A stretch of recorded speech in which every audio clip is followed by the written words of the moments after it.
बहुत बढ़िया, मुझे बहुत आनंद आया यहाँ आके। 1 साल की मेहनत है ये मियाँ बीवी की, ज्योति जी और मुकेश जी की।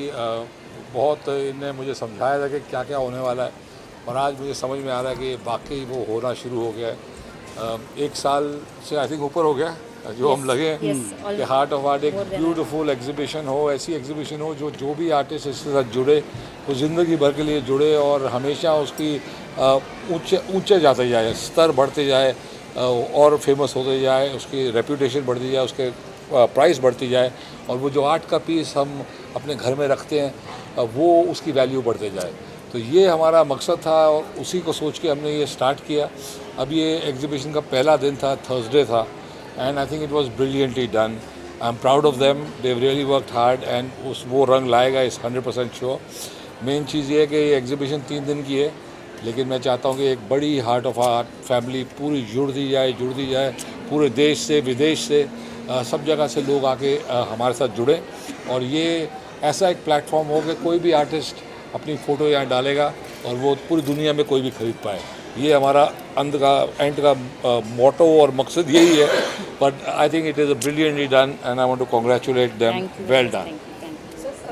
सबसे अच्छा आपको क्या लगा? सभी स्टॉल में क्या रहते हैं, क्या सबसे ज़्यादा आपको अट्रैक्ट कर रहा है? बहुत ब्यूटीफुल आर्टिस्ट हैं, बहुत टैलेंटेड आर्टिस्ट हैं। कई आर्टिस्ट हैं जो हैंडीकैप्ड भी हैं। एक लड़का है जिसके हाथ नहीं है, वो पैरों से पेंटिंग बना रहा है, लेकिन इतनी ब्यूटीफुल पेंटिंग बना रहा है। जो भगवानों की पेंटिंग्स थी, जो अलग अलग तरीके की लोगों ने बनाई हैं चीज़ें, चारकोल पेंटिंग, जो आर्ट इंडिया में ख़त्म हो रहे हैं, मधुबनी आर्ट जो बहुत सालों से हम लोग सुनते थे बचपन में, वो भी वापस रिवाइव करने की कोशिश हो रही है। तो इट्स ब्रिलियंट। आई थिंक जो स्कल्पचर एक लड़के ने बनाया है बहुत ही बढ़िया। आई थिंक बिहार से था, कहाँ से था वो लड़का?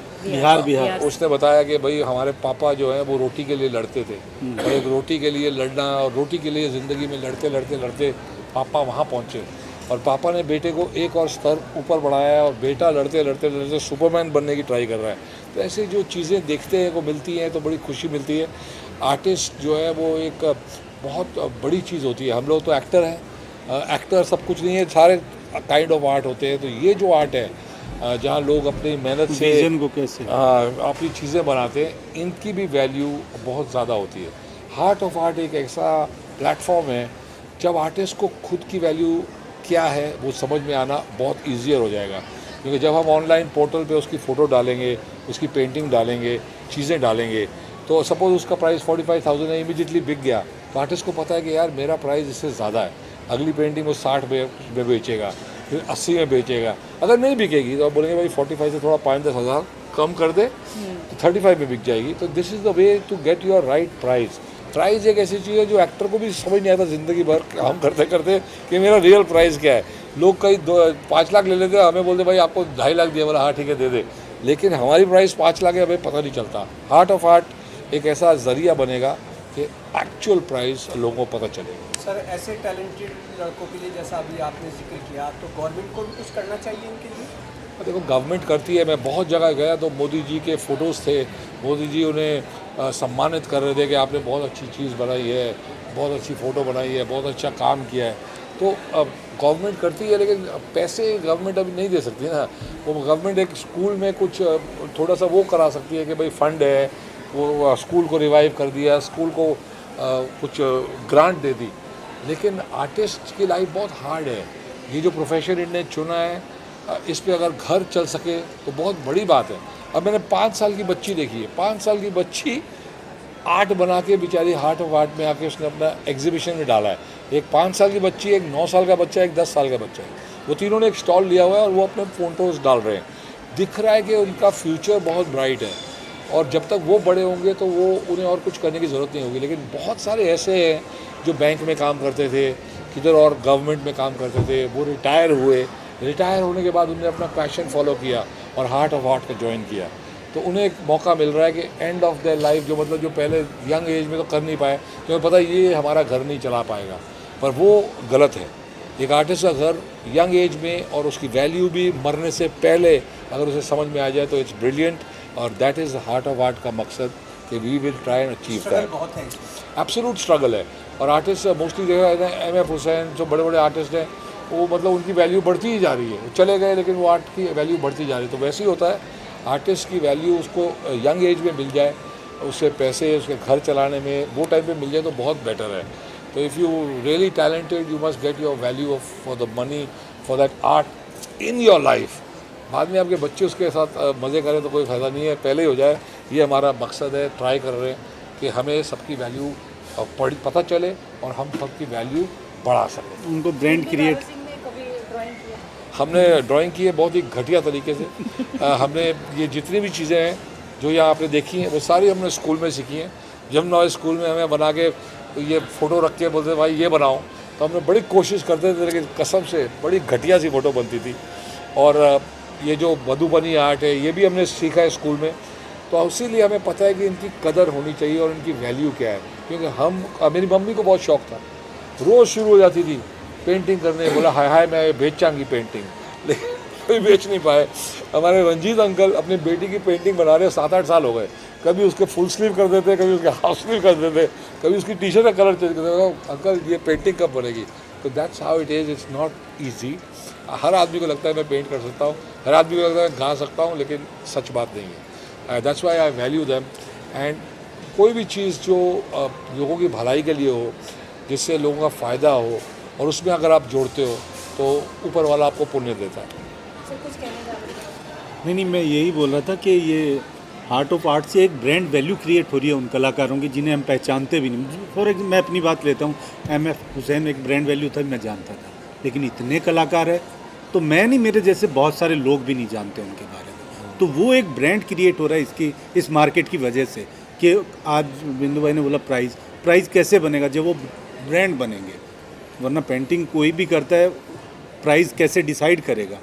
आज ये मेरा ब्रांड है, मेरी ये प्राइस है, ये शाहरुख खान है, ये राजन मोदी है, दोनों की प्राइस अलग है, दोनों एक्टिंग करते हैं। तो वो ब्रांड वैल्यू जो बन रही है वो आर्ट की वजह से जो इनके थॉट्स है बिहाइंड दिस वेंचर जो ये कर रहे हैं, they are brilliant. I think Jyoti आपको भी कुछ बताना चाहिए, सही या आपका क्या प्लान है? ज्योति मैम किस तरीके से सारे लोगों को एक मंच पे लेके आए आप? कितना इजी था या कठिन था ये सारी चीज़ें? चैलेंजेस तो बहुत सारे थे।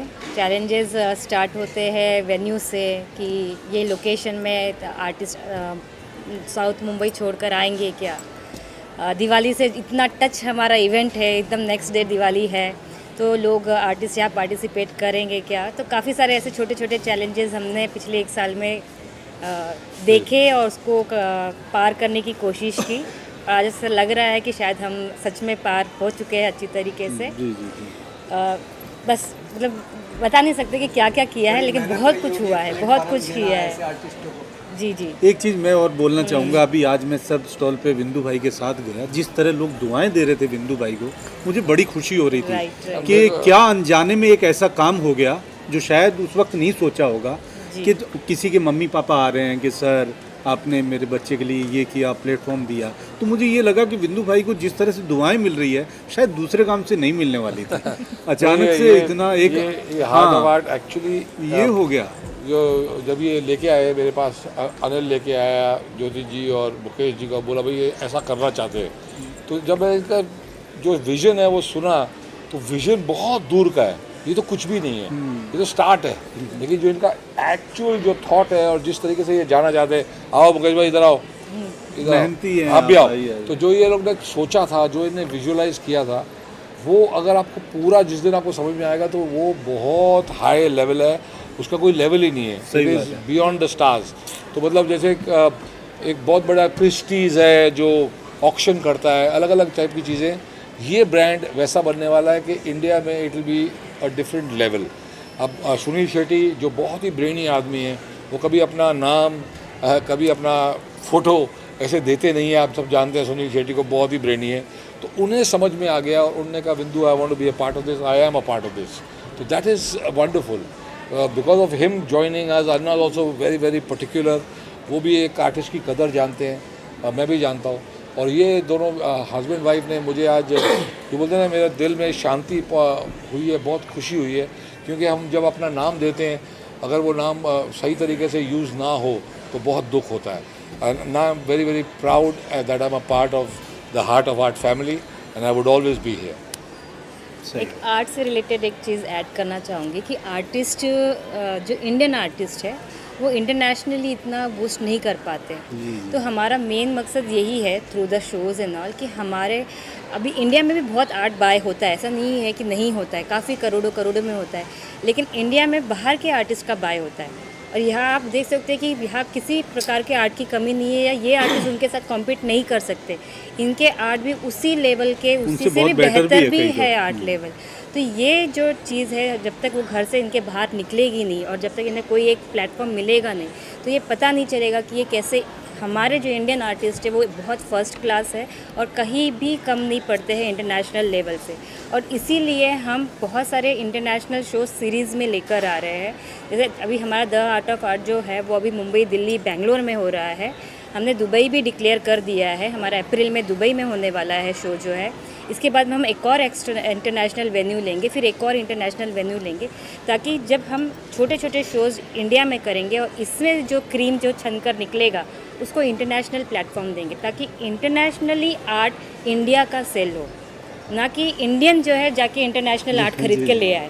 तो ये एक मकसद है जो हम इसमें ऐड करना चाहते हैं। बिल्कुल बिल्कुल बिल्कुल। बहुत सारी चीज़ें देखा गया कि इंडिया से जाके बाहर उसकी वैल्यू बढ़ जाती है। वहाँ के लोग यहाँ आके यहाँ से चीज़ें लेकर जाते हैं, वहाँ पे एग्जीबिशंस लगाते हैं, बहुत सारी चीज़ें होती हैं, उसकी वैल्यू वहाँ डबल टिबल हो जाती है। जी। तो इसको लेकर क्या सोचते हैं? इसलिए हम डायरेक्ट आर्टिस्ट को ही वही ले जा रहे हैं।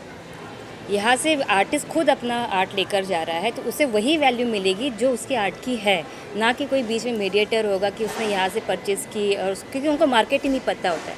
अगर हमारे साथ में आर्टिस्ट 2, 3, 4 शो करेगा तो उसे अपने आप इंटरनेशनल मार्केट पता चल जाएगा और उससे पता चलेगा कि मेरी इंटरनेशनल वैल्यू क्या है, और वो